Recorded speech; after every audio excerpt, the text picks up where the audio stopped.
स्वागत करते हैं आप सभी का हमारे इस वीडियो में। केंद्रीय वित्त मंत्री श्रीमती निर्मला सीतारमण ने संसद के बजट सत्र के दौरान सरकार का 5वां और आखिरी यूनियन बजट पेश किया। इस बजट भाषण में मंत्री जी ने एक बड़ी घोषणा की, जिसमें इनकम टैक्स में बड़ी बदलाव का ऐलान किया गया। इनकम टैक्स की छूट की सीमा को बढ़ाया गया और टैक्स दर में भी उलटफेर किया गया, यानी टैक्स स्लैब में बदलाव किया गया। इनकम टैक्स व्यवस्था में ये चेंजेस पिछले 8 सालों में पहली बार किया गया है। इसमें पहली चीज़ तो ये है कि इनकम टैक्स में छूट की सीमा को बढ़ाकर 7 लाख तक कर दी गई है, जो पहले 5 लाख तक था। यानी 7 लाख तक की आय वाले लोगों को कोई टैक्स नहीं देना पड़ेगा, जो कि पहले ये छूट की सीमा 5 लाख तक की आय वालों के लिए ही था। अब नए टैक्स रिजीम के तहत जो टैक्स स्लैब दिए गए हैं, उसके तहत 3 लाख की आय पर कोई टैक्स नहीं, जबकि 3 से 6 लाख की आय पर 5% टैक्स लगेगा। अब लोगों में कन्फ्यूजन इस बात की हो गई है कि जब 7 लाख तक की आय के लिए कोई टैक्स है ही नहीं, तो फिर 3 से 6 लाख पर 5% टैक्स क्या है। तो इस वीडियो में हम आपका ये कन्फ्यूजन बिल्कुल ही ख़त्म कर देंगे, अगर वीडियो को लास्ट तक देखते हैं।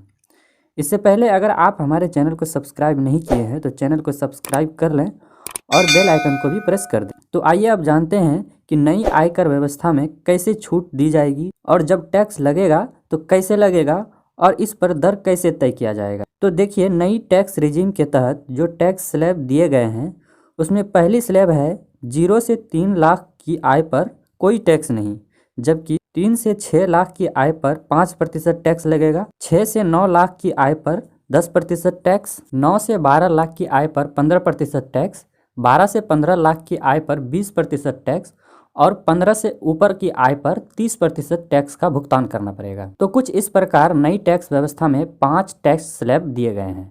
लेकिन ये टैक्स स्लैब तभी एक्टिव होगा जब आप टैक्स भुगतान करने की छूट की सीमा से बाहर हों, यानी जब आपकी आय 7 लाख से ऊपर की होगी, तभी ये टैक्स स्लैब एप्लीकेबल होगा। क्योंकि 7 लाख से कम आय वालों को तो टैक्स का भुगतान करना ही नहीं पड़ेगा। उदाहरण के लिए, यदि किसी व्यक्ति की आय 6 लाख है तो उस व्यक्ति को इनकम टैक्स नहीं देना होगा और न ही वह दिए गए किसी टैक्स स्लैब के अंतर्गत आएगा। लेकिन वहीं किसी व्यक्ति की आय 8 लाख रुपया है तो उस व्यक्ति को इस टैक्स स्लैब के अंतर्गत टैक्स का भुगतान करना पड़ेगा। अगर 8 लाख वाले व्यक्ति का कुल टैक्स का कैलकुलेशन किया जाए तो उसका 3 लाख तक का टैक्स 0 होगा, क्योंकि 0 से 3 लाख तक कोई टैक्स नहीं है पहले स्लैब में। इसके बाद पहले 3 लाख को छोड़कर अगले 3 से 6 लाख पर 5% टैक्स लगेगा। अब 3 से 6 लाख तक 3 लाख की राशि होती है, तो इस 3 लाख पर 5% टैक्स 15,000 होता है। यहाँ पर 6 लाख तक का हिसाब हो गया। इसके बाद बचे 2 लाख अगले स्लैब 6 से 9 लाख के अंतर्गत आएगा, जिस पर 10% टैक्स है।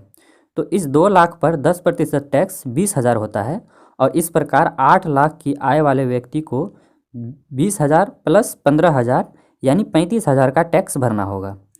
तो उम्मीद है ये कन्फ्यूजन आपका यहाँ पर क्लियर हो पाया होगा।